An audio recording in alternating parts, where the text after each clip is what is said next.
Do the officers in prison have relationships with inmates? Well, it's completely illegal and it does happen.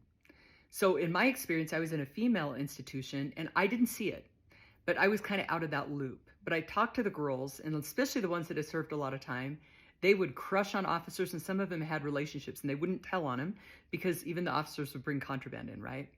Recently, somebody told me that in the men's prisons, it's even worse, that the females get caught up in the relationships with the men. And I watched this video on TikTok recently of a guy that's in prison. He's doing the video in prison, and he's standing outside a jail cell, and he goes, "I'm that bad boy that's going to ruin your life." He says, "Welcome to my world." He goes, one date with me and your life is over." And I thought it was kind of entertaining, but there are a lot of smooth inmates in prison, especially the males, and I'm sure that some of the women get caught up in that. I hadn't really thought about that.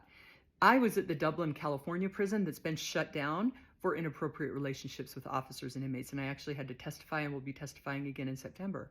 So it does happen. What I noticed was that the girls, these young girls, they come into prison, and like one of my roommates had a 14-year prison sentence and she came in at 18.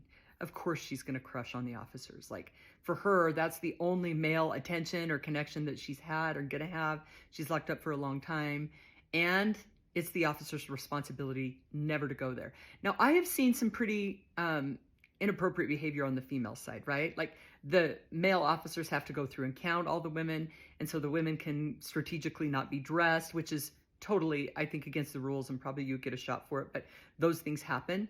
And I think whenever you have people that are incarcerated like that and desperate and dependent and really vulnerable, there's going to be problems. And so I didn't witness it, but I know that it happened, and it's something you never want to get involved in.